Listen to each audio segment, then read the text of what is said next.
Olivier Akoto, député de Daokro, Ngatakro, commune de Sous-Préfecture, et directeur de campagne des candidats PDC-RDA pour la mairie au niveau de Daokro et pour la région de Lifou. Et ça a beaucoup de bonheur.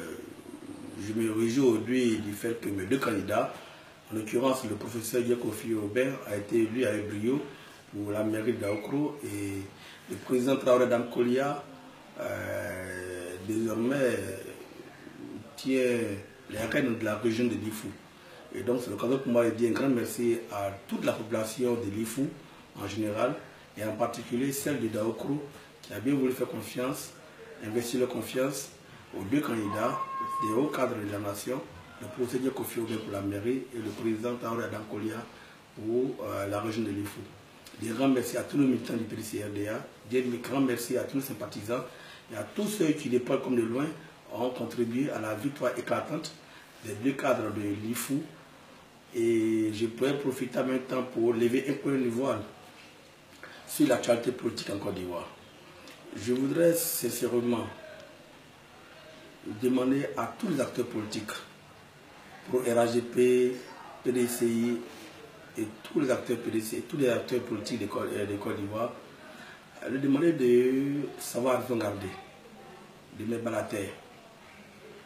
Et pour moi qui suis PDC-RDA, j'estime qu'aujourd'hui, le PDC-RDA fait son petit bonhomme de chemin pour le pouvoir en 2020. Nous avons des alliés en son temps et je pense toujours qu'il n'y a pas de fait à la demeure et qu'il faut savoir raison garder. Et je suis de ceux qui pensent qu'il faut œuvrer pour demander au président Henri Konan Bédié et le président Alassane Ouattara de se reparler.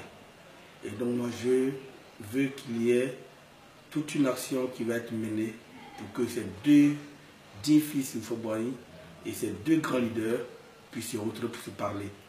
Parce qu'aujourd'hui, en poussant trop le bouchon, on ne sait pas ce que fera demain.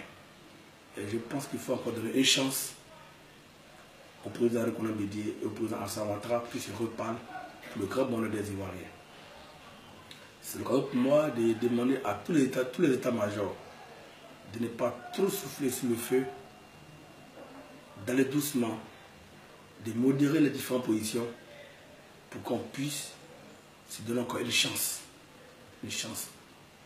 Parce que quand ça ne va pas entre Bédié et Ouattara, la Côte d'Ivoire va mal et on ne sait pas où on va et personne ne sera à l'abri de ce qui peut se passer.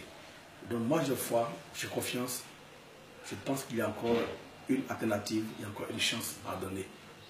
C'est l'occasion pour moi de demander à tous les internautes, à tous ceux qui animent les réseaux sociaux aujourd'hui, de ne pas jouer avec la fibre tribale. Les propos xénophobes, il faut s'éloigner de cela.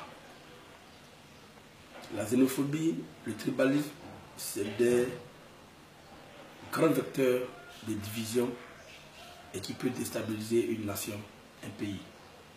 Donc je demande à tous les internautes, à tous les acteurs politiques de ne pas jouer sur ces deux fibres-là, sur les fibres de la xénophobie et du tribalisme.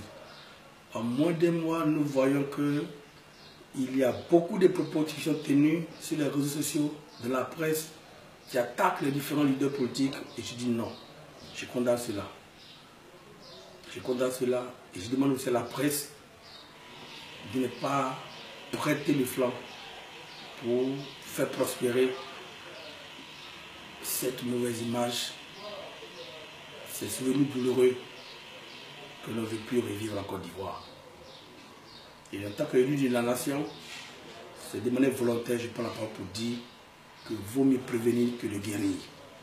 Ne jouons pas avec les fibres sensibles, la xénophobie et le tribalisme. La Côte d'Ivoire n'a pas besoin de ça actuellement. La Côte d'Ivoire n'a pas besoin de ça actuellement.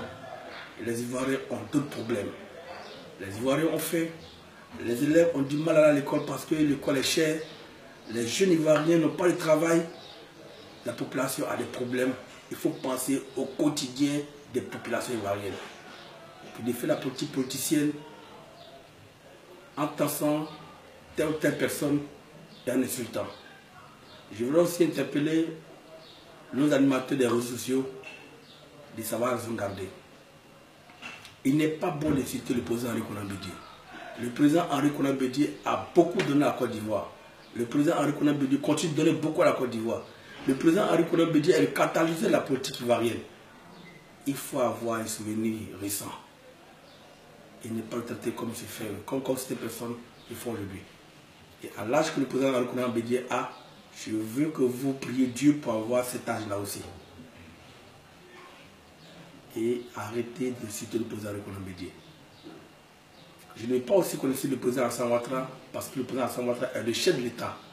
Quand on respecte l'État, on ne cite pas le chef de l'État. Et donc c'est ça, c'est un conseil que je voulais donner à mes frères et sœurs internautes, animateurs des réseaux sociaux, à tous les acteurs politiques, parce qu'il faut désarmer les langages, il faut désarmer nos cœurs. Il y a à peine 8 ans ici, on courait tous dans ce pays. Les bombes tombaient sur la tête de la Côte d'Ivoire ici. On courait tous et on ne savait pas où on partait. Ayons la mémoire fraîche. C'est bien beau de crier, de danser, de menacer, de mener telle action contre telle personne. Mais est-ce qu'on sait ce qui va se passer demain si on pousse trop le bouchon? Je pense qu'il faut savoir raison garder.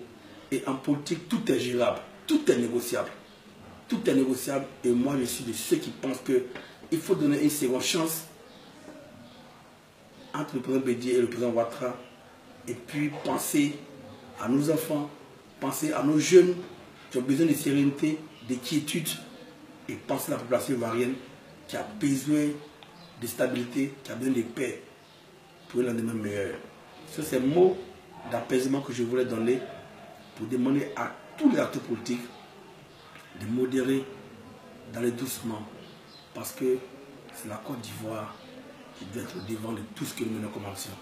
Le seul intérêt commun, c'est la Côte d'Ivoire. Merci encore et que Dieu vous bénisse et que Dieu vous garde.